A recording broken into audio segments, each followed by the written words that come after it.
নমস্কার, আমি দীপান্বিতা। কথামালা বর্ণিকা চ্যানেলে আপনাদের সবাইকে স্বাগত জানাই।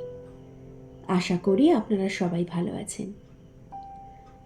আজ আমি আপনাদের পাঠ করে শোনাব কল্লোল লাহিড়ীর লেখা ইন্দুবালা ভাতের হোটেল উপন্যাসের ৬ষ্ঠ পর্ব।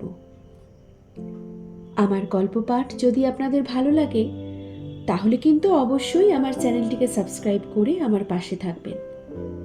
আর গল্প কেমন লাগলো তা কিন্তু কমেন্টে জানাতে ভুলবেন না। তাহলে চলুন শুরু করি আজকের গল্প।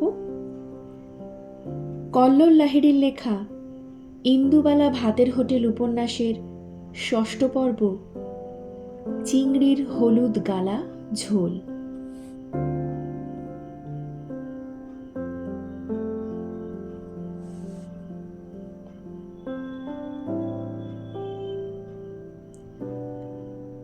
কলাপোতা গ্রামটার পাশ দিয়ে বয়ে চলেছে কপোতক্ষ নদ। এছাড়া চারিদিকে ছড়িয়ে ছিটিয়ে আছে অসংখ্য খাল, বিল, পুকুর। সবুজ জংলা ঝোপের পাশে সন্ধ্যামণি ফুল, হেলেঞ্চাল লতা, উঠানের কোণ ঘেঁষে কাঠচাপা, পঞ্চমুখী জবা। সদরের মুখটায় শিউলি, সাদা আঁচড়ের মতো পড়ে থাকে ফুলগুলো। উঠানের মাঝখানে বড় তুলসী মঞ্চ। অষ্টপ্রহরের সময় ঘুরে ঘুরে কীর্তন হয় সেখানে। বাড়ির পেছনে আছে নারকেল গাছ বেয়ে ওঠা চুই ঝাল। রান্নায় এতটুকু ঝালের দরকার হলে মা টুক করে গিয়ে ছোট্ট ডাঁটি পেড়ে নিয়ে আসে, একটু ছেঁচে ফেলে দেয় ঝোলের মধ্যে। নারকেল গাছটা সোজা রেখে এগিয়ে গেলে পুঁইয়ের মাচা, তার ডগাগুলো বর্ষার জল পেয়ে যেন আকাশের দিকে মুখ করে আছে আরও বৃষ্টির আকাঙ্ক্ষায়। পুঁই মাচাকে বাদিকে রেখে কয়েক পা হাঁটলেই কলকাতা থেকে আনা দাদুর ডালিম গাছ, তার পাশেই ঠাম্মার নিজের হাতে আদর করে বসানো গন্ধরাজ লেবু, কালনার আতা, যেন ছবির মতো আঁকা। এই রকম সাজানো গোছানো বাড়ি এই গ্রামের অনেকেরই আছে। সচ্ছল গৃহস্থ হিন্দু বাড়ির ঘরদোর সাজানো একরকমের, আবার মধ্যবিত্ত মুসলিম বাড়ির অন্দরের সাজ ভিন্ন ধরনের। হিন্দু বাড়ির চারিদিকের এমন খোলামেলা পরিবেশটা কিছুটা হলেও ঢাকা পড়ত মুসলিম বাড়িতে। ইন্দুবালার যে খুব একটা গ্রামের সেই সব বাড়িতে যাওয়ার সুযোগ হতো তেমনটা নয়, কিন্তু হাতে গোনা একজন দুজনের বাড়িতে নানা অছিলায় সে গেছে, কিছুক্ষণের জন্যে হলেও থেকেছে। ভালো লাগা কাছের মানুষদের হুট করে গিয়ে চমকে দিলে কেমন যেন একটা আনন্দ হয়। সেই রকম যে কতবার ইন্দুবালা মনিরুলের বাড়িতে গিয়ে তাকে চমকে দিয়েছে তার সংখ্যা গুনতে বসলে এই বয়সে ইন্দুবালার লজ্জা পাওয়ার কথা। দুজনের সেই নিঃশব্দ ভালোবাসার মধ্যে আর কারোর না থাকুক প্রকৃতির তো সায় ছিল। না হলে কেন ইন্দুবালার এখনো মনে থাকবে মনিরুলের বাড়ির পেছনের বড় পুকুরটাকে, তার পেছনের বড় বাঁশ ঝাড়টা, তারপর আদিগন্ত ধান ক্ষেত, ওখানে সন্ধে নেমে আসত, জোনাকিগুলো ঘুরে ঘুরে আলো ফোটাত। যারা কোনোদিন দুজন দুজনের সঙ্গে থাকলো না, সংসার করল না, তাদের ভালোবাসার গল্প বয়ে বেড়ালো কত যুগ। মনিরুলদের পুকুর পাড়ে জমাট অন্ধকারে জোনাকি দেখতে ভালোবাসত ইন্দুবালা। সে স্বাদ অবশ্য বেশি দিন টেকেনি তার কপালে। ধিঙ্গি মেয়ে এবাড়ি ওবাড়ি ঘুরে বেড়াচ্ছে, চোখ টাটাতো সবার। অচিরেই বন্ধ হলো সবকিছু। সমাজের চোখে যা যা নিষিদ্ধ অক্ষরে অক্ষরে মানতে বাধ্য করা হলো মেয়েকে। রাতের আধার দেখা বন্ধ হয়ে গেল। তার মধ্যে থেকে মিটিমিটি করে জ্বলতে থাকা জোনাকির আলোগুলো দূরে চলে গেল।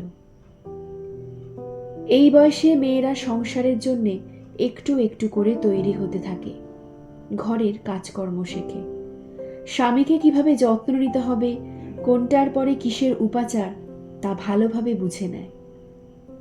আর এই মেয়ে কিনা এক মুসলমান ছেলের সাথে রাতের আধারে পুকুর পাড়ে জোনাকি দেখবে, দাওয়ায় বসে বই পড়ার ধুম হবে। কানাকানি থেকে জানাজানি হয় গ্রামে, মুখ টেপাটেপি, হাসিও। কথাগুলো ইন্দুবালার বাড়ির লোকের কানে বেঁধে ছুঁচের মতো। সেই নিয়ে হুলস্থুলও কম হয় না বাড়িতে। মেয়ের জেদ, পুকুর পাড়ে গিয়ে সে বসবেই। কেন বাড়ির কাজ কি সে করে না? নাকি বাবা মা ঠাম্মার কথা শোনে না? গ্রামের লোক যা বলবে তাই শুনতে হবে।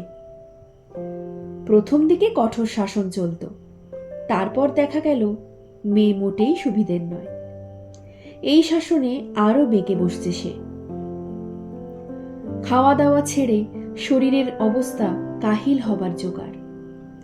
ঠাম্মার পরামর্শে মা আশেপাশের হিন্দু বাড়িতে মেয়েকে নিয়ে যাওয়ার চেষ্টা করল, যাদের বাড়িতে বড় পুকুর কিংবা ছোট্ট ডোবা কাটানো আছে। সেখানেও অন্ধকার গাঢ় হয়ে জমাট বাঁধে। জোনাকিরা মিটমিটে আলো জ্বালায়। কিন্তু সেই সব বাড়িতে তো আর মনিরুল ছিল না, তার বাঁশি ছিল না, জসিমউদ্দিনের নকশি কাঁথার মাঠ বা মীর মোশাররফের বিষাদ সিন্ধু কেউ দুলে দুলে পড়ত না। সবে কৈশোরকে পিছনে ফেলে যেতে থাকা কোনো সন্ধে সজল দুটো চোখ তুলে জানতে চাইত না, বাড়ি যাবি না ইন্দু? ইন্দুবালার বাড়ি যেতে এতটুকু ইচ্ছা না করলেও যেতে হতোই। হিন্দু পাড়ায় সন্ধ্যের শাঁখ বেজেছে, আর মুসলিম পাড়ায় তখন মাগরিবের নামাজ। ইন্দুবালার মন পড়ে থাকতো ওই পুকুরটার পাড়েই। অন্ধকারে জ্বলে ওঠা বিন্দু বিন্দু জোনাকির আলোয় অবাক হয়ে তাকিয়ে থাকা মনিরুলের চোখের মাঝে। কেউ কেউ বলেছিল, ঝাড়ফুঁক করো মেয়েকে, অমনভাবে পুকুর পাড়ে কেউ বসে থাকে ভর সন্ধ্যেবেলা। তবুও ইন্দুবালা জেদ করে বেশ কিছুদিন একাই বসতেন। বাঁশ ঝাড়ে হাওয়া লেগে ঝিরঝিরে আওয়াজ হতো। দূরে বিশালক্ষী তলার মাঠ থেকে শিয়াল ডেকে উঠত। ইন্দুবালার সেই প্রথম মনে হয়েছিল এই পৃথিবীতে তিনি বড্ড একা, চারপাশে কেউ নেই, হাত বাড়ালে অন্ধকারটুকু ছাড়া। সেই অন্ধকারে ইন্দুবালা প্রথম জ্ঞান হারালেন। তারপর থেকে বাড়ির বাইরে পা রাখা এক্কেবারে বন্ধ হলো। ঠাম্মা সত্যপীরের কাছে মানত করলেন, মেয়েকে সুযোগ্য পাত্রের হাতে তুলে না দেওয়া পর্যন্ত মা পালন করলেন ব্রত। বাবা মরিয়া হয়ে চিঠি লিখলেন কলকাতায়। যখন বাড়ি থেকে বেরোনো এক্কেবারে বন্ধ হয়ে গেল, তখন ইন্দুবালার বারবার মনে হতো, গ্রামে সবার বাড়িতে থাকলেও তাদের বাড়িতে কেন কোনো পুকুর বা ডোবা নেই? তাহলে তো সে চুপটি করে জলের পাশে একটু বসে থাকতে পারত। এত সব কাণ্ডর পরেও মনিরুলকে ঠিক লুকিয়ে লুকিয়ে দেখাতো জোনাকির আলো। কারবালার যুদ্ধমুখর প্রান্তরটা কি মনিরুল তাদের পুকুর পাড়েই নামিয়ে আনতো না তখন? সাজু কি তাদের পুকুর পাড়ে এসে রূপাইয়ের খোঁজ নিত না? অভিমান আর কষ্ট জমে উঠত দু চোখ উজিয়ে। যদিও বাড়িতে পুকুর কেন ছিল না সেটা নিয়ে একটা গল্প সে ছোট্ট থেকে শুনে আসছে, কিন্তু সেই গল্পে প্রবেশ করার আগে এই মুহূর্তে ইন্দুবালা কি করছেন সেটা জেনে নেওয়াটা আখ্যানের ক্ষেত্রে জরুরি। বর্ষা এবার শুধু দেরিতে নয়, আষাঢ় পার করেও দেখা দিচ্ছে না। ভ্যাপসা গরমে সবার নাজেহাল দশা। 70 পার করা ইন্দুর অবস্থা আরো কষ্টের। দোতলার বারান্দায় ঠান্ডা মেঝের উপরে চুপটি করে শুয়েছিলেন তিনি। অনেকক্ষণ হলো কারেন্ট নেই। হাত পাখাকে অভ্যাসবশত আস্তে আস্তে নাড়ছিলেন নিজের শরীরের উপরে। তালপাতার স্নিগ্ধ হাওয়া ভালো লাগছিল তার। কিছুক্ষণ আগে শেষ খদ্দের ভাত খেয়ে চলে গেছে। যা বাকি ছিল হাঁড়ি চেঁচেপুচে খাওয়ানো হয়েছে বাজারের ভিখারিদের। এমনকি কালু, ভুলু, নেলু, বাজারের যে হরেক রকম নামের বেড়াল এবং কুকুর আছে, তাদেরও পাতের উচ্ছিষ্টাংশ এক জায়গায় জড়ো করে ধনঞ্জয়ের খাওয়ানো হয়ে গেছে। লক্ষ্মী নিজে হাতে শুরু করেছিল এইসব। সেই প্রথা আজও দিব্য বহাল আছে। সব ঠিক ছিল। এর সাথে যদি বাড়ির সঙ্গে একটা পুকুর থাকতো, তাহলে ঠান্ডা মিঠে জলের হাওয়া পাওয়া যেত এই ছেনুমিত্তির লেনেও। বেচারা ধনঞ্জয়কে তখন কর্পোরেশনের ছিটছিড়ে জল পড়া কলে ওই অতক্ষণ ধরে বাসন মাজতে হতো না। পুকুর ঘাটে গিয়ে মেজে ঘষে ঝকঝকে করে আনতে পারত বাসনগুলো। পারলে দুটো ডুবও দিয়ে আসতো না হয় তার সাথে। আজ অনেক ভোরে প্রচণ্ড গরমে ঘুম ভাঙার পরেই কেমন যেন বসেদের পুকুরটার কথা মনে পড়ছে তার, পাশ দিয়ে বয়ে যাওয়া কপোতক্ষকে। এমনকি শাশুড়ি যে পালা পার্বণে গঙ্গার স্নানে নিয়ে যেতেন তাও। সকাল হতে না হতে আজ নিজে থেকেই কেমন যেন ডুব দিয়ে স্নান করার বাসনা মনের মধ্যে জাগছিল ইন্দুবালার। কতদিন গভীর গহন জলে ডুব দেননি তিনি। এই সময় তো কপোতক্ষের একুল ওকুল ভাসে। গভীর রাতে জলের আওয়াজ যেন দোর পর্যন্ত এসে কলকল করে কত কথা শুনিয়ে যায়। বসেদের পুকুরের জল আরও ঘন সবুজ রং নিয়ে ভারী হয়ে ওঠে। পাশের ঝোপ থেকে অনবরত ডেকে চলে ঝিল্লি। ভিজে গায়ে বাড়ি ফিরতে স্যাঁত স্যাঁত করে ওঠে গা। ইন্দুবালার হঠাৎ আজ কেমন যেন ইচ্ছে হলো অমন বৃষ্টি ভেজা ঝোপে ঢাকা মাটির রাস্তা দিয়ে স্নান করে ফিরতে। কিন্তু সে পথ কোথায় পাবেন তিনি ছেনুমিত্তির লেনে? আজ অনেক সকালে ঘুম ভেঙে তাই নিচে চলে এসেছিলেন। সিঁড়ি দিয়ে পা টিপে টিপে নেমেছিলেন, যেন ঘাটে নামছেন। সঙ্গে রয়েছে জল ভরে নেওয়ার ঘড়া। ধনঞ্জয়, ও ধনঞ্জয়! কোনো সাড়া পান না তিনি। মাথার ওপর দিয়ে চাদর চাপা দিয়ে জড়সড়ো হয়ে শুয়ে আছে সে সিঁড়ির নিচের ঘরে। আবার ডাকেন দরজার কাছটায় এসে, ধনা, ও ধনা, ওঠ না বাবা, আমাকে একটু গঙ্গা স্নান করিয়ে এনে দে। ভোরের আধো ঘুমে ধনঞ্জয় চোখ কচলায়, ধর্মর করে উঠে বসে। কানে ঠিক শুনছে কিনা বুঝতে পারে না। বুড়ি বলে কিনা গঙ্গায় যাবে। বলি, তোমার কি মাথা খারাপ হয়েছে মা? রোজ রাতে ঘিসঘিসে গা গরম থাকে তোমার, ডাক্তারের ওষুধ খাচ্ছ, তার ওপর তোমাকে নিয়ে গঙ্গা স্নানে গিয়ে আমার নিজের গঙ্গা প্রাপ্তি হোক, তাই না? তোমার ছেলেরা এসে আমাকে দুর্মুষ করুক, হবে নাই। ধনঞ্জয় বেশ গুছিয়ে কথা বলতে শিখেছে। যত বয়স বাড়ছে, চুল যত পাকা হচ্ছে, তত মুখের বুলি ফুটছে। রেগে যান ইন্দুবালা। ছেলেদের ভয় দেখাস তুই কোন সাহসে? তাদের আমি খাই না পড়ি। যেতে হবে না তোকে, আমি নিজেই যাব।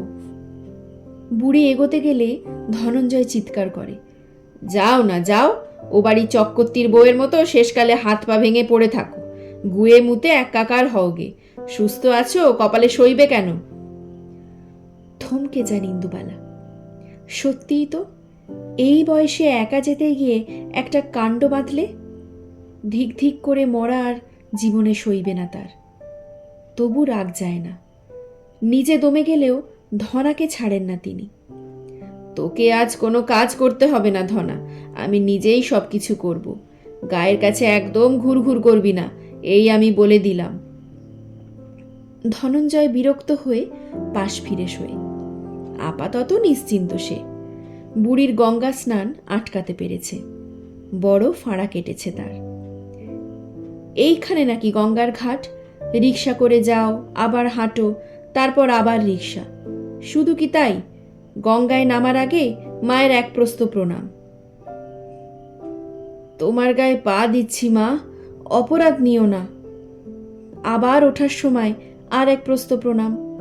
তারপর ঘাটে কাপড় চোপড় ছাড়ার জায়গা নেই। বুড়ি জেদ করে সেই ভিজে কাপড়ে আসবে। শুধু তাই নয়, বাড়ি ফিরে আবার স্নান করবে। যদি একটা কিছু হয় তখন সামলাবে কে? এইসব বিড়বিড় করতে করতে ঘুমিয়ে পড়ে আবার ধনঞ্জয়। ওদিকে ইন্দুবালা বাসি কাপড় ছেড়ে ঠিক করেন বাজারে যাবেন।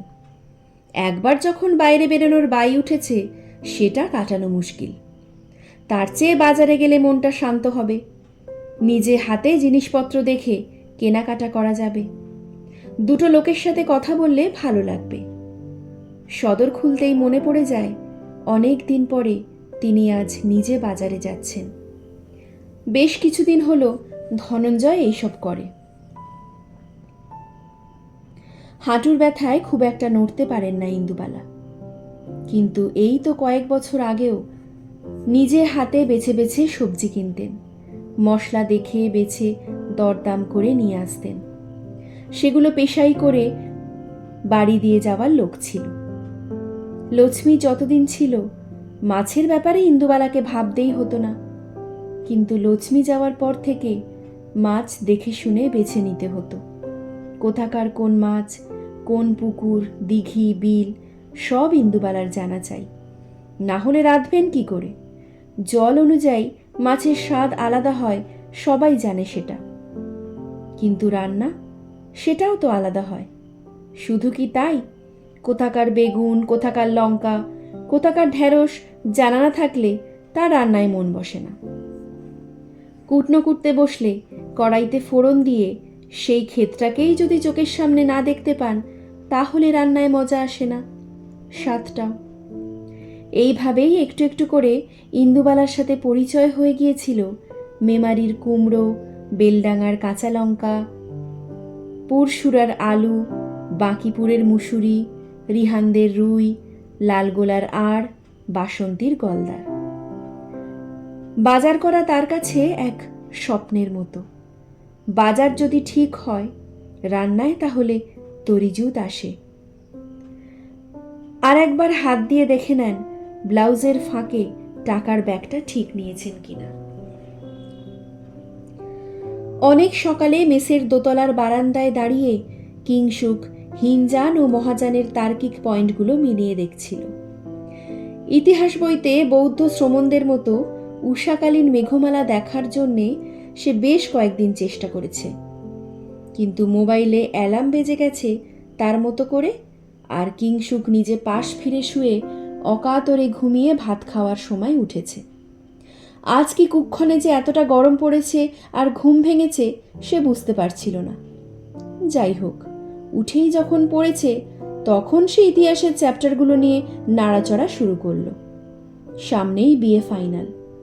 নালন্দা থেকে হস্তিনাপুর হয়ে তিব্বতে যাওয়ার আগে সে দেখল ইন্দুবালা ভাতের হোটেলের দরজা খুলে স্বয়ং ইন্দুবালা বেরিয়ে পড়লেন। হিনজান মহাজান মধ্যপথে রইল। কিংসুক চিৎকার করল, ও দিদা, এত সকালে কোথায় যাচ্ছ? ইন্দুবালা হাতের ব্যাগখানা উঁচু করে দেখালেন। কিংসুক হুড়মুড় করে নেমে এলো সিঁড়ি দিয়ে জামার বোতাম আটকাতে আটকাতে। চলো, আমিও যাব। ইন্দুবালা অবাক হয়ে তাকান কিংসুকের দিকে। তুই যাবি কেন? ভোর রাত থেকে তো দেখলাম পড়াশোনা করছিস, ঘরের আলো জ্বলছিল যে। কিংসুক বলে, ধুর, পড়ছিলাম কোথায়, বেজায় গরমে ঘুম আসে নাকি? তার চেয়ে বরং এটাই ভালো হলো, তোমার সাথে বাজার করতে যাব। দাও দেখি ব্যাগ দুটো। ইন্দুবালার হাত থেকে কিংসুক ব্যাগ দুটো প্রায় ছিনিয়ে নেয়। ছেলেটাকে ভালো লাগে ইন্দুবালার। সময় নেই অসময় নেই মেসের বারান্দা থেকে দিদা বলে হাঁক দেয়। ওদের ঘরটা ইন্দুবালার ঘরের ঠিক সামনে, রাস্তার উল্টো দিকে। অনেক রাত পর্যন্ত ঘুম না এলে ইন্দুবালা সেলাই ফোড়াই করেন। কিংসুক চিৎকার করে ওপারের জানলা দিয়ে, ও দিদা, এবার তো ঘুমো, তোমার চোখ খারাপ হলে আমাদের উপোস করে থাকতে হবে। ধনাদার যা রান্নার হাত, গলা দিয়ে নামবে না যে। নিচ থেকে ধনঞ্জয় কাইমাই করে ওদের সাপসাপান্তর করে। তার যত অভিযোগ ইন্দুবালাকে, তার জন্যেই নাকি ওই গাল টিপলে দুধ বেরোনো ছেলেগুলো তাকে হতচ্ছেদ্যা করে। আরও মাথায় তোলো তুমি মা ওদের, ঝেঁটিয়ে সব বিদায় করব দেখো, হা হাবাতের দল সব। যদিও খেতে না এলে ধনঞ্জয় ওদের ডেকে নিয়ে আসে, আদর করে বসিয়ে খাওয়ায়। শরীর খারাপ হলে 7 বার গিয়ে খবর নেয়। ছেলেরাও ভালোবাসে তাকে খুব। তার জর্দাটা বিড়িটা হয়ে যায় ওই ছেলেগুলোর কল্যাণে। তবে ছোটোখাটো খিটিমিটি লেগেই থাকে, না হলে ভালোবাসা জমবে কি করে। আজ কি বাজার করবে দিদা? কেন, হোটেলের বোর্ড দেখিসনি? দেখেছি তো, ভাত, সোনামুগের ডাল, মোচার ঘন্ট, মাছ। ওই দেখো, কোন মাছ লেখনি কিন্তু।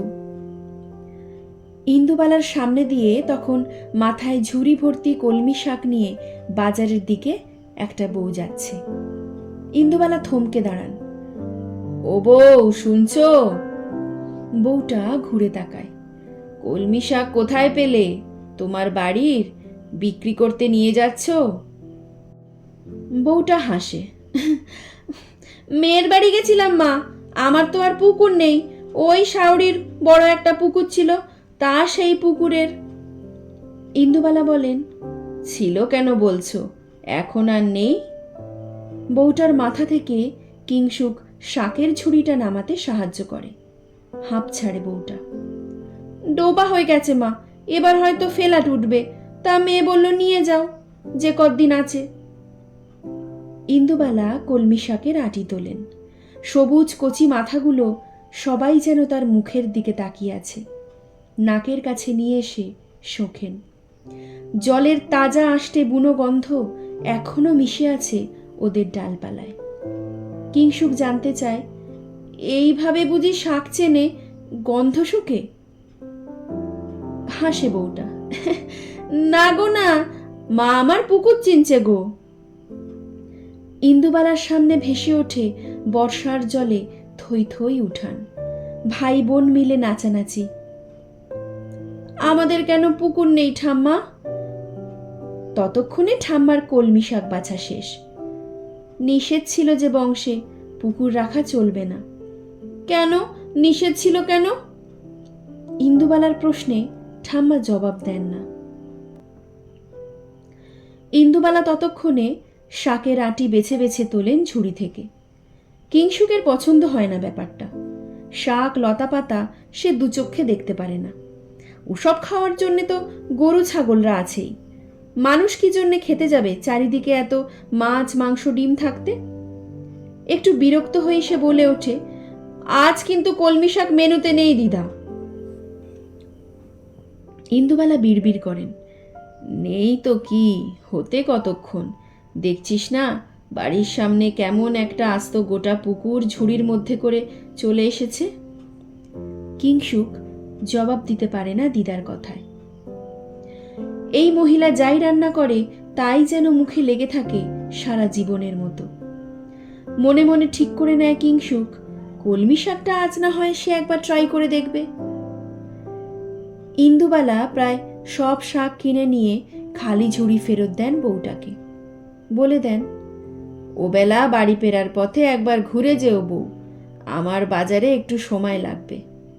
বউটা মাথা নাড়ে, আর তরতরিয়ে এগিয়ে যাওয়া ইন্দুবালাকে ধরতে প্রায় ম্যারাথন দৌড় দেয় কিংসুক। ইন্দুবালার দাদুকে পিতৃসত্ত্ব রাখতে দেশ ভাগ হবার পরেও যেমন এপারে থেকে যেতে হয়েছিল, ঠিক তেমনি তার দাদুর দাদুও বাবার কথা ফেলতে পারেননি। কলকাতার পাট চুকিয়ে খুলনার কলাপোতায় যখন তিনি থাকতে শুরু করলেন, তখন বর্ষাকাল। চারিদিকে উপছাপা হয়ে আছে নদীগুলো, খালগুলো, বিলগুলো।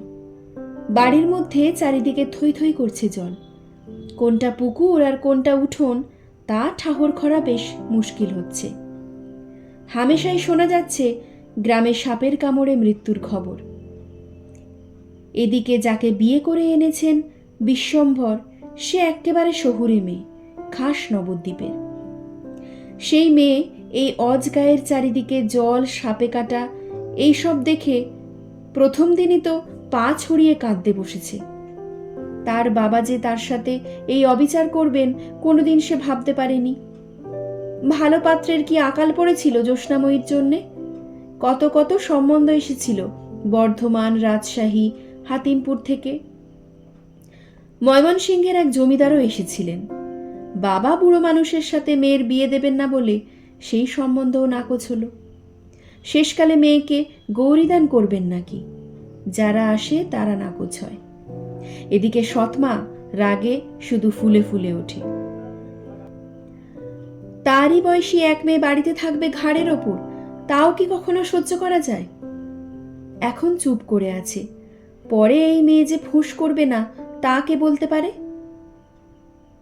জ্যোৎস্নাময়ী থাকত দোতলায় তার মায়ের দিকে, আর নতুন মা তার দাস দাসী নিয়ে একতলায়।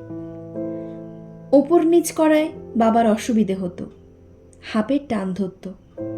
হাঁপাতে হাঁপাতে জ্যোৎস্নাময়ীর বাবা তার মেয়ের বয়সী নতুন বউকে বোঝাতেন, ওই তো বয়স মেয়েটার, ওকে এত তাড়াতাড়ি বিয়ে দিয়ে কি করে? আর দিলেও সুপাত্রের হাতে দিতে হবে তো। বুড়ো স্বামীর এই দ্বিচারিতা যেন কুরে কুরে খাচ্ছিল নতুন মাকে। মুখ ঝামটা দিত যখন তখন। মেয়েকে বিয়ে দেবেন না দোজবুড়োর সাথে, অথচ নিজে বিয়ে করে এনেছেন মেয়ের বয়সী একটাকে। তা আমাকে মানুষ হিসেবে ঠাউরান নাকি জন্তু জানোয়ার জ্ঞান করেন? রাতে শোয়ার দেখলে তো আর বাঁচতেও ইচ্ছে করে না। চিল চিৎকারে কাক বসে না বাড়িতে।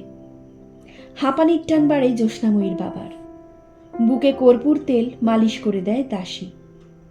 ওপর থেকে সবই লক্ষ্য রাখে জ্যোৎস্নাময়ী, কিন্তু রাটি কাটে না সে মুখে। একদিকে চুপ করে থাকে নিজের মতো করে। তার মা বড় শান্ত ছিল, লক্ষ্মী প্রতিমা যেন। বাড়িতে জোরে কথা বলতে পারত না কেউ, আর অপমান বা হিংসে করা ছিল ভাবনারও অতীত। বাড়ির দরজায় এসে কেউ খালি হাতে ফিরছে কল্পনাই করতে পারত না। সাধু সন্ত থেকে গরিব দুঃখী ভিখারি সবাইকে নিজে থেকে বসিয়ে খাওয়াতেন। দান ধ্যানে তিনি ছিলেন দরাজ হস্ত। বাড়িতে সারাক্ষণ একটা সুশ্রী ভাব বিরাজ করত। এমন মা দুদিনের জ্বরে সেই যে চোখ বুঝলেন আর খুললেন না। জ্যোৎস্নাময়ীকে একেবারে একা করে দিয়ে চলে গেলেন। শোকাতুর বাবা খুব ধুমধাম করে মায়ের শ্রাদ্ধ শান্তি মিটিয়ে এবার বিয়ে করে আনলেন এমন একটা মেয়েকে যার চিৎকারে বাড়িতে কাক পক্ষী পর্যন্ত বসে না। সৎমা আর মেয়ের মুখ দেখা দেখিও হয় না। জ্যোৎস্নাময়ী এমন ছোট মনের মানুষদের সাথে মুখোমুখি ঝগড়া, দূরে থাক, কথা পর্যন্ত বলেন না। তার হয়ে চিৎকার করেন দাসী।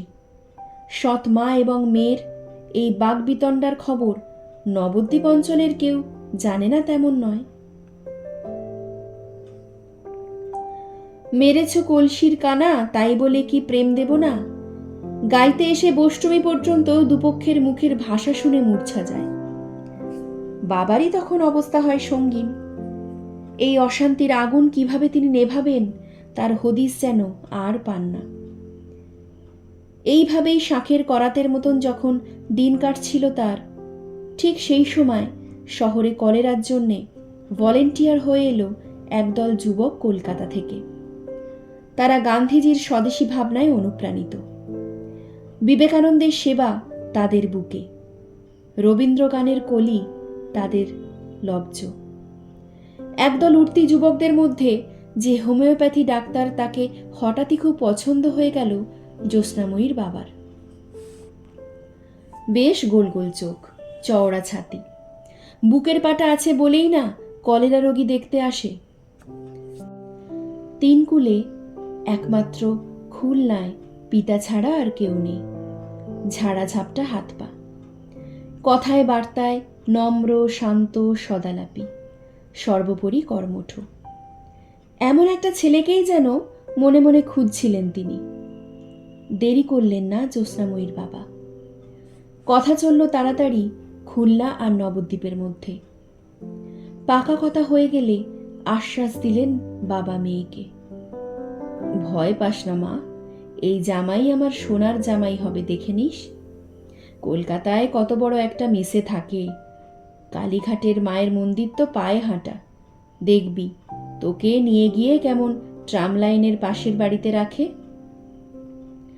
জ্যোৎস্নাময়ী কোনোদিনও ট্রাম দেখেনি, শুনেছে দুটো লিকলিকে লাইনের ওপরে দিয়ে সেই ট্রাম কলকাতা শহরে চক্কর মারে। সাহেব সুবরা সেই ট্রামে ওঠে, যে যার জায়গায় চলে যায়। ঠুং ঠুং করে কাঁচের চুড়ির মতো আওয়াজ হয় ট্রামে।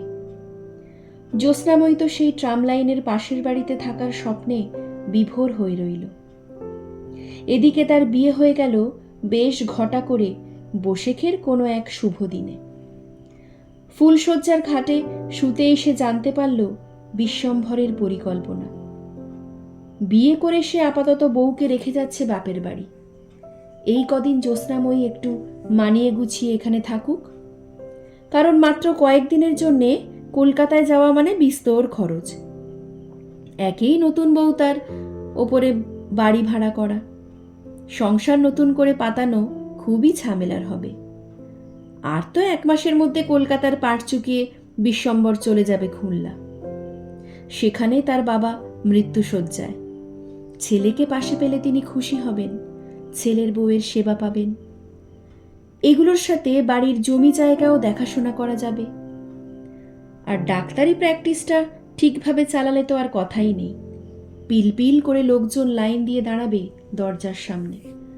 যদিও কোনোদিনও তেমন রোগীর ভিড় হয়নি বিশ্বম্বরের, তবে স্বদেশী করা এক ডাক্তারকে চিনে নিতে অসুবিধে হয়নি আশেপাশের গায়ের মানুষদের।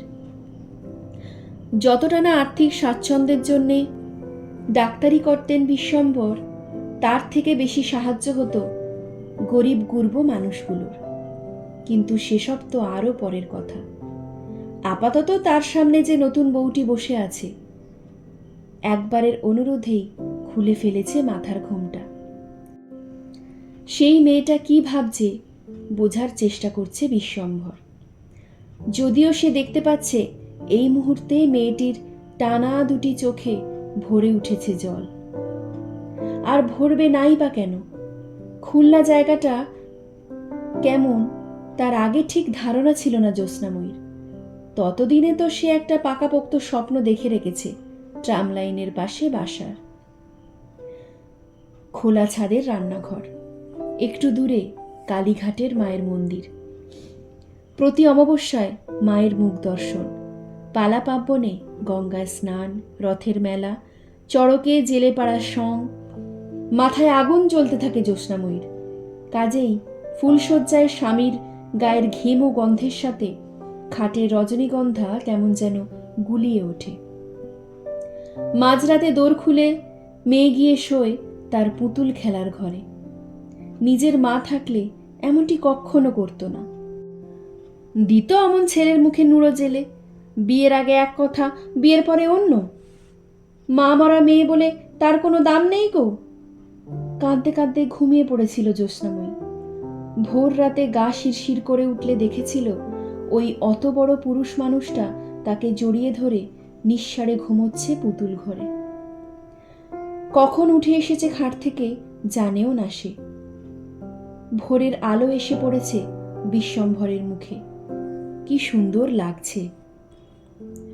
জ্যোৎস্নাময়ীর খুব ইচ্ছে করছিল লোকটাকে ভালোবাসতে, হালকা আলোয় ঠোঁটের ওপর চোখের পাতায় চুমু খেতে। জ্যোৎস্নাময়ী পারেননি।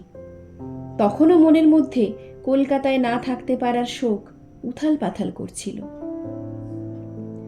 বিশ্বম্ভরের বাবা মারা গেলেন বিয়ের কিছু কালের মধ্যে। ছেলে শ্রাদ্ধ শান্তি করল বউকে ছাড়াই। জেদ করে থাকলো জ্যোৎস্নাময়ী নবদ্বীপে। একটা চিঠি পাঠালেই তাকে যেতে হবে নাকি? স্বামী হয়েছে তাহলে কিসের জন্যে? নিজে এসে নিয়ে যেতে পারে না?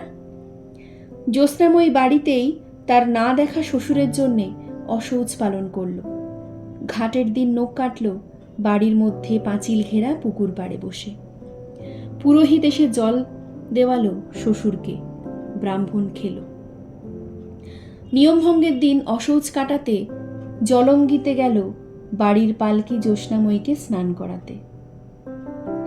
বর্ষার জলঙ্গি তখন ফুলে ফেঁপে উঠেছে। পালকি শুদ্ধ জ্যোৎস্নাময়ীকে জলে চোবানো হলো।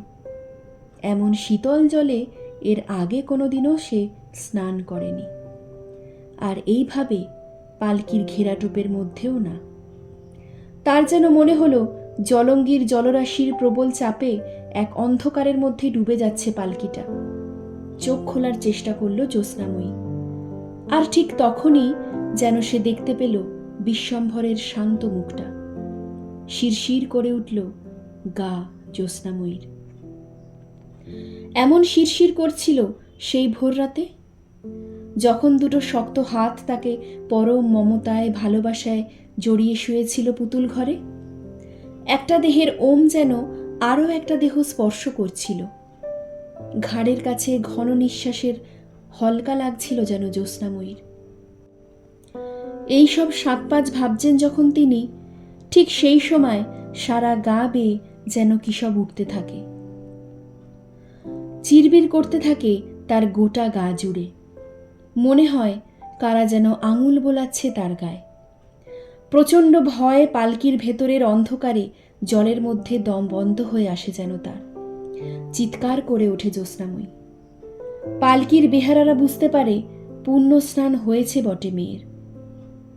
তারা আবার ডাক ছাড়তে ছাড়তে ঘাট পেরোয়, মাঠ পেরোয়। আর এদিকে দিনের আলোতে জ্যোৎস্নাময়ী দেখে তার পালকির মেঝেতে কাপড়ের কোচরে শাড়ির আঁচলে জাপটে জড়িয়ে আছে চিংড়ি মাছের ঝাঁক। কোনোটা নড়ছে, কোনোটা অল্প জলেই পালকির কাঠের মেঝেতে খাবি খাচ্ছে। ভয়টা কেটে যাচ্ছে জ্যোৎস্নাময়ীর। তাহলে এরাই এতক্ষণ গায়ের মধ্যে ঘুরে বেড়াচ্ছিল, চিড়বির করছিল। কি যেন এক অনাবিল আনন্দে মন ভরে উঠছে তার। কুড়িয়ে বাড়িয়ে আঁচল ভর্তি করছে সে, একটাও চিংড়ি যেন নষ্ট না হয়। বাড়ি ফিরে দাসীর হাতে আঁচল ভরা চিংড়ি দিয়ে জ্যোৎস্নাময়ী হুকুম দেয়, দোতলায় মায়ের আমিষের রান্নাঘরের দোরটা খোল, পরিষ্কার কর, আমি রান্না করব। দাসী যেন আকাশ থেকে পড়ে। বলে কি মেয়েটা, আজ শৌরের তেল ছোঁয়ানি, বাইরে থেকে বামুনরা এসে বসে আছে, মেয়ে পায়ে তেল ছুঁয়ে গেছে জলঙ্গিতে ডুব দিতে, ফিরে এসে পাতে তুলে দেবে ইলিশ মাছ ভাপা, গরম ভাত, মাছের ডিমের বড়া। এই যে এত রান্না করলো ঠাকুর। বিরক্ত হয়ে জ্যোৎস্নাময়ী, উনুনটা নিকো দেখি, আমি চট করে কাপড়টা ছেড়ে আসি। দাসীর মুখে আর কথা সরে না। যে মেয়ে খায় না দায় না, বাড়ির কারোর সাথে কথাটি পর্যন্ত ঠিক করে বলে না, সেই মেয়ে উনুন নিকানোর কথা বলছে কেন? আঁচল ভর্তি চিংড়ি মাছও বা কোথায় পেল? দাসী সময় নষ্ট করে না, রান্নাঘর পরিষ্কার করে, উনুন ধরিয়ে বসে থাকে। জ্যোৎস্নাময়ী নতুন একটা তাঁতের শাড়ি ভেঙে আলতা পরে কপালে সিঁদুর দিয়ে রান্নাঘরে ঢোকে। দাসীর মনে হয় যেন সাক্ষাৎ অন্নপূর্ণা এসে ঢুকলেন রান্নাঘরে। তার যেন গড় হয়ে পেন্নাম করতে ইচ্ছে হলো। এই রান্নাঘর ব্যবহার হয় না মোটেই। জ্যোৎস্নাময়ীর মায়ের রান্নাঘর। মা মারা যাবার পর এই রান্নাঘরের পাট উঠছে বাড়িতে নতুন মা আসার পর থেকে।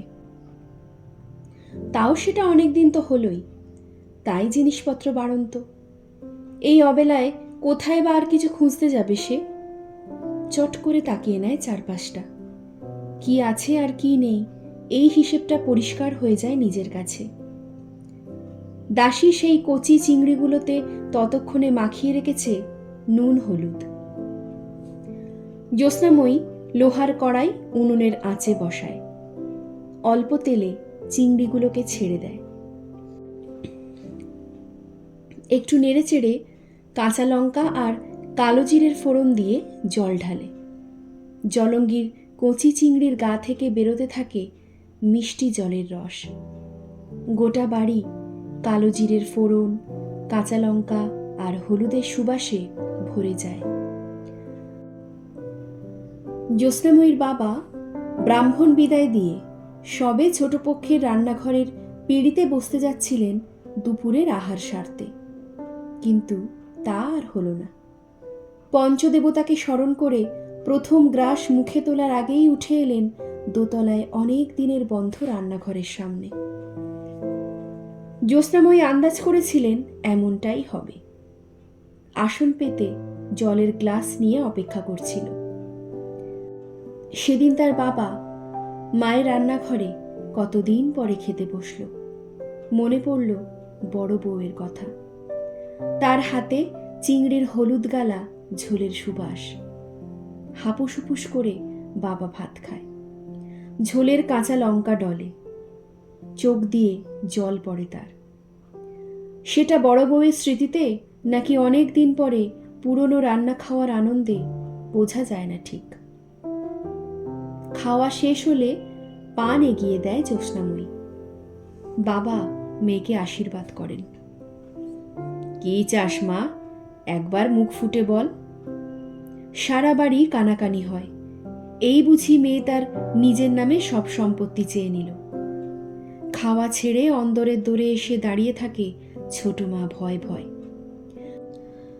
জ্যোৎস্নাময়ী অস্ফুটে তার বাবাকে বলে, একবার চিঠি লিখুন কলাপোতায়, তিনি যেন আমাকে এসে নিয়ে যান। কথাগুলো বলেই জ্যোৎস্নাময়ী লজ্জায় রাঙা হয়ে যায় ঝোলের চিংড়িগুলোর মতোই।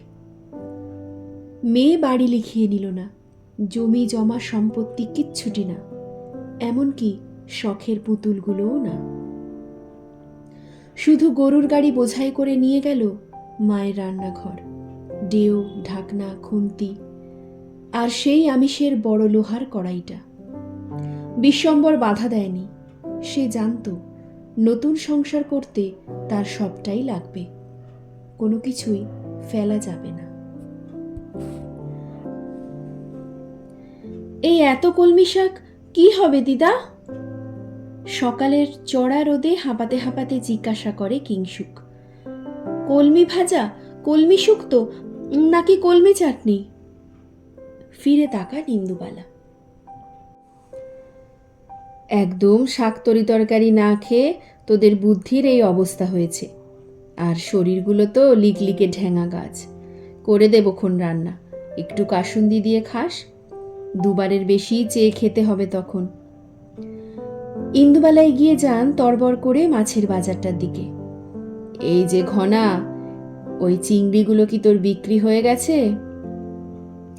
ঘনা অনেক দিন পরে দেখল ইন্দুবালাকে। সে কি গো মা, তুমি আজ বাজারে?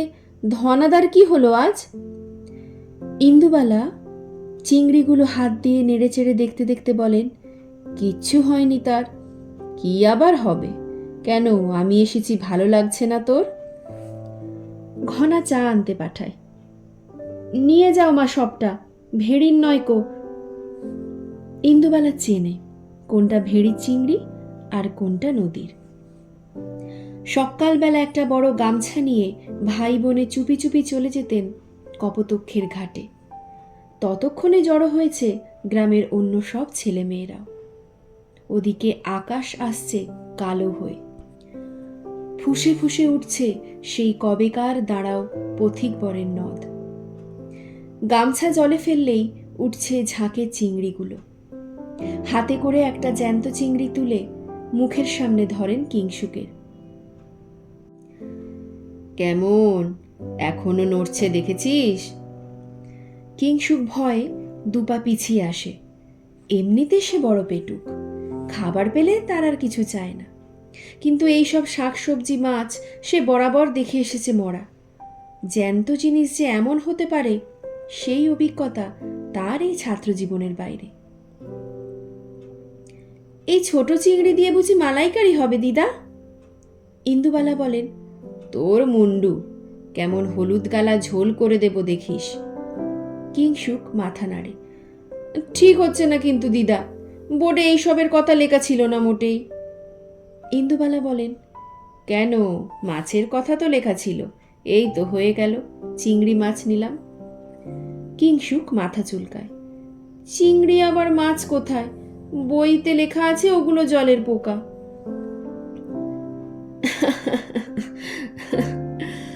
অনেক দিন পরে যেন ইন্দুবালা একটু হাহা করে হাসেন।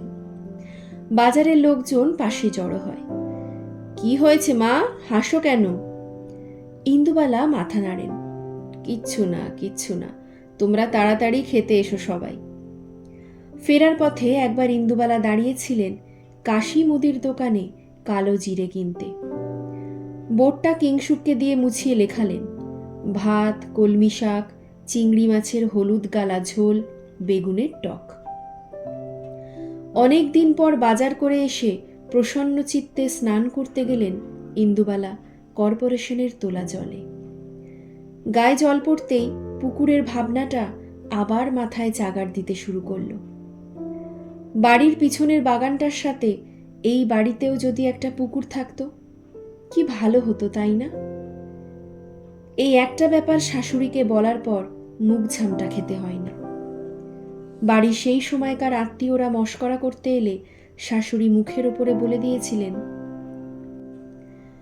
ঠিকই তো বলেছে বউ, পুকুর থাকলে কত সুবিধে হতো বলো দেখি। নিজের জল বলেও তো কিছু একটা থাকতো নাকি? তাও বউ, তোমাদের গ্রামের বাড়িতে কি পুকুর আছে? উত্তর দিতে পারতেন না ইন্দুবালা। তিনি জানেন, নেই বললেই তার শাশুড়ি মশকরা করতে ছাড়বেন না, আর মিথ্যে কথাও এই বুড়ো মানুষটাকে বলা যায় না। সন্ধে দেবার অছিলায় উঠে পড়তেন তিনি। কথা আর এগিয়ে যাওয়ার পথ পেত না। জ্যোৎস্নাময়ীর কোনো ছবি ইন্দুবালা দেখেননি। একমাত্র ফ্রেমে বাঁধানো উইয়ে কাটা আলতা রাঙানো পায়ের দুটো বড় ছাপ ছাড়া। ঠাম্মা সেখানেই চন্দন দিত, সন্ধে দেখাতো। তার শাশুড়ি শিখিয়ে দিয়েছিলেন নাকি এসব। আর মাঝে মাঝে সেই লোহার কড়াই সিন্দুক থেকে বেরোলে গল্প হতো জ্যোৎস্নাময়ীর। কই রে ইন্দু, নিয়ে আয় হলুদের কৌটোটা। ঠাম্মা হাঁক পাড়ে। বেলা যে অনেক হলো, ভাইকে পাঠায় পাশের ভবেশদের বাড়িতে কাঁচা লঙ্কা আনতে। ইন্দুবালারা গামছা দিয়ে যে চিংড়ি ধরেছে, সেগুলো দিয়ে আজ ঠাম্মা রান্না করছে চিংড়ির হলুদ গালা ঝোল। কিন্তু এই গল্পের সাথে বাড়িতে পুকুর না থাকার কি সম্পর্ক? প্রশ্ন করেন ইন্দুবালা।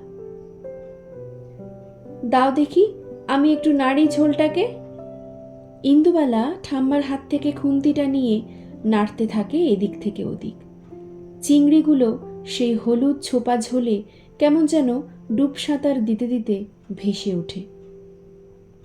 ওই দেখো না, সন্ধ্যারা কি সুন্দর বাড়ির পুকুরেই জারিয়ে রাখে মশারির জালে চিংড়িগুলো। মনিরুল তো আরো বুদ্ধি করে পাটকাঠি দিয়ে সরজাল করে, অল্প অল্প করে পুকুরের মধ্যেই জমায় মাছগুলো। তারপর একদিন চিংড়ি খাওয়ার মৎসব হয়। আর তুমি কিনা মাটির হাঁড়িতে জারিয়ে রাখতে বলো চিংড়িগুলোকে। ওইটুকু হাঁড়িতে আর কতটুকুই বা ধরে? একদম ভালো লাগে না ইন্দুবালা। বসেদের মতো যদি তাদেরও একটা পুকুর থাকতো, নয়তো বুনুদের মতো অন্তত একটা ডোবা, কি মজাই হতো তাহলে। টকবক করে ফুটতে থাকা ঝোলে আরো দুটো লঙ্কা দিয়ে ঢাকনা দেয় ঠাম্মা। পুকুর নেই বলে তার নাতনির বড় দুঃখ। তারও যে ছিল না তেমনটা নয়। পুকুর হলো গৃহস্থের লক্ষ্মী। মাছটা, শাকটা, জলটা তা থেকে যেমন পাওয়া যায়, ঠিক তেমনি কাজে লাগে চাপড়া ষষ্ঠীতে কলা পাতায় সিন্নি ভাসাতে, ইতু পুজোয় ঘট বিসর্জন দিতে, বাস্তু পুজোয় জল পুজো করতে। বিয়েতে জল সইতে একটা নিজের পুকুর থাকবে না তাও কি হয়? কিন্তু ওই যে অদৃষ্ট।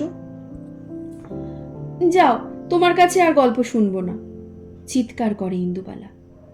তার ভাইও ঠাম্মার আঁচল ধরে বলে, দিদি কাঁদছে ঠাম্মা, বলো না পুকুরের গল্পটা। জ্যোৎস্নাময়ীও কাঁদত সারাক্ষণ।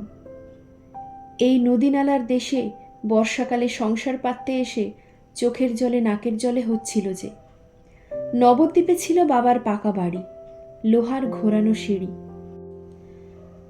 আর খুলনার অজ গাঁ কলাপোতাতে শ্বশুরের মাটির বাড়ি, মাটির দাওয়া। উঠোন ভর্তি পাশের বাড়ির পুকুরের জল, সাপে কামড়ানোর সব ভয়ানক গল্প। লম্ফ জেলে কোনো রকমে রান্না করে জ্যোৎস্নাময়ী। সন্ধে হতে না হতেই বেড়ার দিকে উঠানের শেষ ভাগে কাদের যেন চোখ জলজল করে ওঠে। ওরা কি সব ভূত, প্রেত, অশরীরী? পাশের বাড়ির বিধবা বউ রাধারানী এসে বলে যায়, মোটেই না, ওগুলো সব শেয়াল, সন্ধে হতেই খাবারের সন্ধানে বেরিয়ে পড়ে। সাবধানে থেকো বউ, ওরা পারলে মানুষ তুলে নিয়ে যায়। আঁতকে ওঠেন জ্যোৎস্নাময়ী। বিশ্বম্বর অনেক রাতে রোগী দেখে একা একা বাড়ি ফেরে। তার যদি কিছু হয়ে যায়, শেয়ালে যদি ধরে, সাপে যদি ছোবল মারে। চিন্তায় চিন্তায় কেমন যেন শুকিয়ে যেতে থাকেন জ্যোৎস্নাময়ী। এইদিকে বর্ষা গিয়ে শরৎ আসে, শরৎ গিয়ে হেমন্ত। শরীর ঠিক হয় না তার।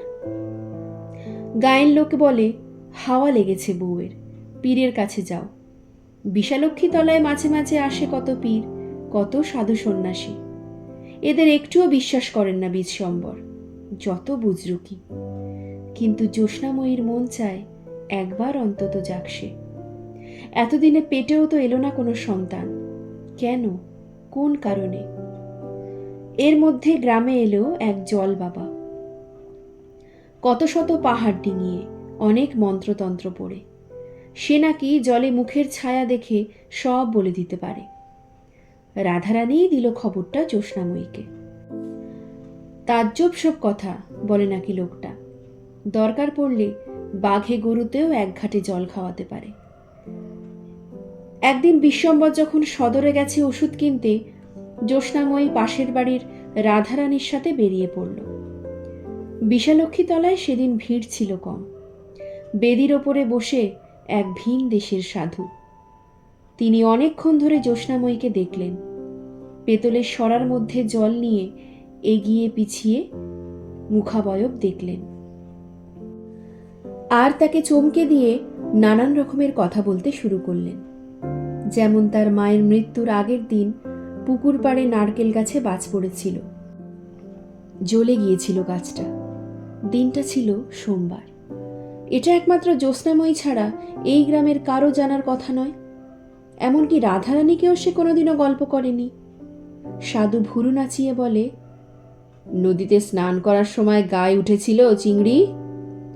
আঁতকে ওঠেন জ্যোৎস্নাময়ী। সব সত্যি যে? সাধু জানতে চায়, বল কি দিবি, নিধান বলে দেব, সব বিপদ কেটে যাবে। জ্যোৎস্নাময়ী হাতের বালা খুলে দিয়েছিল। সাধু খুশি হয়ে বলেছিল, তোর বাড়ির চারপাশে ঘুরে বেড়াচ্ছে উপছায়া, পাপ। বাড়িতে একটা নতুন প্রাণের সঞ্চার কর, যাতে অন্য নতুন প্রাণ আসতে পারে।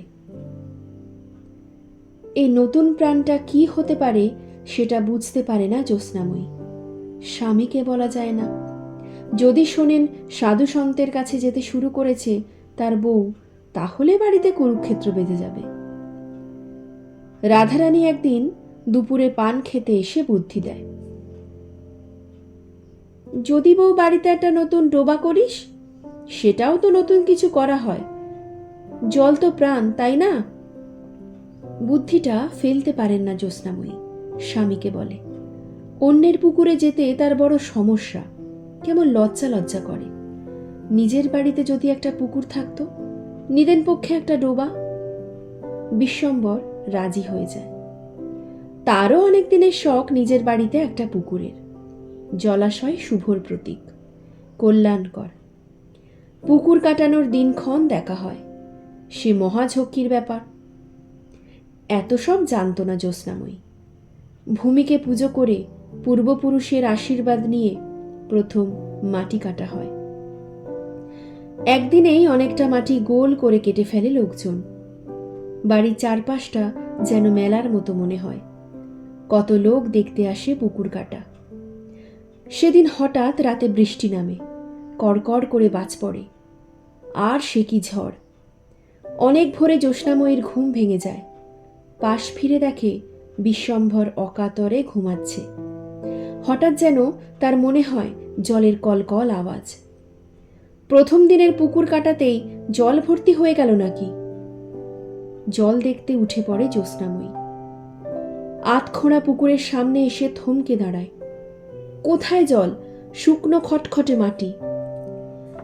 আর সেই হাঁ করা বিশাল মাটির গর্তে পড়ে আছে সাদা ধান পড়া পাশের বাড়ির বিধবা বউ রাধারানী, যার মুখের একটা দিক খুবলে নিয়ে গেছে শিয়াল।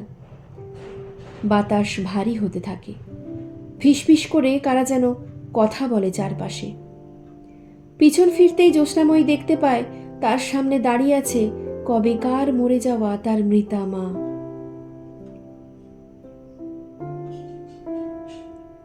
জানতিস না খুকু, মরার আগে যে একটুও জল পাইনি আমি।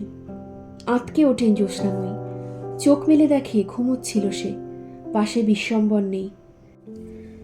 বিভৎস স্বপ্নের রেশ নিয়ে দালানে এসে বুঝতে পারে কাজ বন্ধ রেখেছে মাটি কাটাইয়ের লোকেরা। পাশের বাড়ি থেকে কান্নার সুর ভেসে আসছে। বিধবা রাধারানী হঠাৎই ভোরবেলায় মারা গেছে ভেদভূমিতে। পুকুর কাটানো বন্ধ করে দিল বিশ্বম্ভরের গায়ের লোকজন। বাধা পড়েছে কাজে। মাটি কাটার লোকগুলো ফিরে গেল। তারও অনেক পরে বাড়ির পূর্ব দিকে বিশ্বম্ভর একটা কুয়ো খনন করেছিল। ততদিনে অবশ্য তার ছেলেতে মেয়েতে সংসার ভরে উঠেছে। এই গ্রামে সেই প্রথম কুয়ো, যে কুয়োতে ইন্দুবালার ভাই একটা কচ্ছপ পুষেছিল, নাম রেখেছিল কুমড়ো। ওপর থেকে মুড়ি দিলে কুমড়ো ভেসে উঠত। ছোট্ট হাঁ করে জলে ভেজা মুড়িগুলো গিলে গিলে খেত। ঠাম্মার কুর্ম অবতারের গল্প হয়তো মনে ছিল তার। সবাই আজ একটু তাড়াতাড়ি স্নান সেরে আসে, বাবা, ইন্দু, ভাই। মাকেও খেতে বসে যেতে বলে ঠাম্মা। গরম ভাতের সাথে আজ যে শুধু চিংড়ির হলুদ গালা ঝোল, সেই কবেকার গল্প হয়ে যাওয়া জ্যোৎস্নাময়ীর লোহার কড়াই। লোহার কড়াই ইন্দুবালার হোটেলেও আছে, কিন্তু জ্যোৎস্নাময়ীর মায়ের কড়াইয়ের মতন নয়। তিনি যদি তার মায়ের সব বাসনগুলো নিয়ে আসতে পারেন, তাহলে ইন্দুবালাই বা পারবেন না কেন? লক্ষ্মী তার চোখ গোল্লা পাকিয়ে বলেছিল, হ্যাঁ ঠিকই তো, নিয়ে আসলি না কেন ওইগুলো? ইন্দুবালা হাসেন। তখন কি করে জানবো এই এত বড় ভাতের হোটেল হবে আমার? লক্ষ্মী বলে এক মাছওয়ালি বন্ধু হবে, 3-3টে ছেলে মেয়ে নিয়ে অকালে বিধবা হব। আর কখনো কোথাও যাওয়ার জায়গা থাকবে না, এমনকি বাপের বাড়িও না। থম মেরে বসে থাকেন ইন্দুবালা। কিন্তু আজ লক্ষ্মীও বা কোথায়?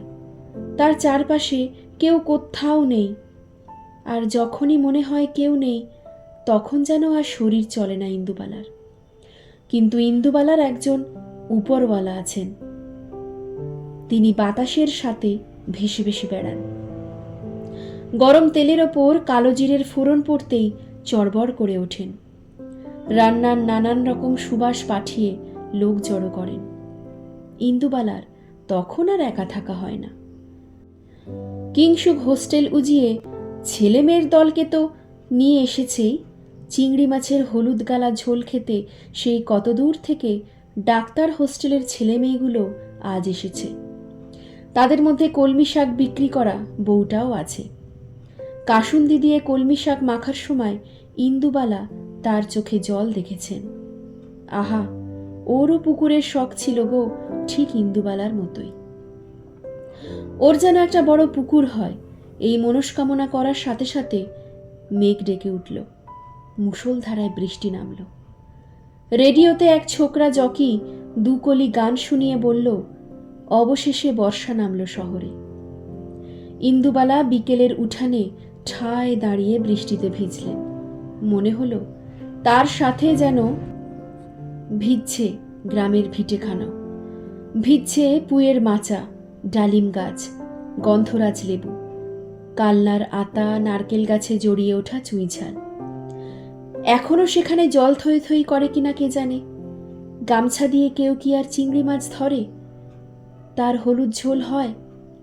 বৃষ্টির জলে যেন ডুব দিতে থাকেন ইন্দুবালা অনবরত। মনে মনে প্রার্থনা করেন, এই ডুবের যেন শেষ না হয় ঠাকুর, কোনো দিনও যেন শেষ না হয়। ধন্যবাদ।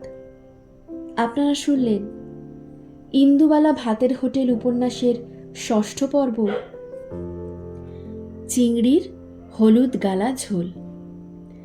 আমার গল্প পাঠ যদি আপনাদের ভালো লাগে তাহলে কিন্তু অবশ্যই আমার চ্যানেলটিকে সাবস্ক্রাইব করে আমার পাশে থাকবেন, আর গল্প কেমন লাগলো তা কিন্তু অবশ্যই জানাবেন। দেখা হচ্ছে পরের ভিডিওতে ইন্দুবালা ভাতের হোটেল উপন্যাসের 7ম পর্ব নিয়ে। আপনারা সবাই ভালো থাকবেন। ধন্যবাদ।